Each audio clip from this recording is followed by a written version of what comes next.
Memang oleh Rasulullah mengukun pada hadis, saya di ala nasi zamanon la yabqa minal Islam illa ismuh wala minal Quran illa rasmuh masajiduhum amiratun wahia kharabun anil huda. Akan truk Nabi dia tuh umat leun saboh masa saboh tamun yang hana kekai pada monyan Islam kecuali merek nandu. Takalan but tanya hana menghili but uri Islam.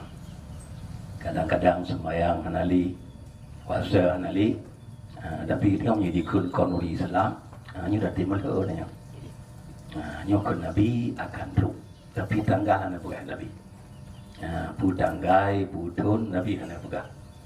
Pokok saya tialan nasi zamanon la yabqa minal Islam illa ismuh. Hana kekai ni buat Islam kecuali nandu. Wala minal Quran illa rasmuh. Hana kekai daripada Quran kecuali tulisan tu. Maksudnya dengan Quran sekadar baca-baca mendam, tapi yang hukum-hukum dalam Qurannya ia sama sekali hanya katanya amali. Masajiduhum amiratun. Masjid-masjid bawa tenyan tidak. Tapi sayang ke Nabi, wahia kharabun anil huda. Masjid yang tak cukup nihinya kosong daripada pembinaan mental remaja-remaja. Sayang ke Nabi.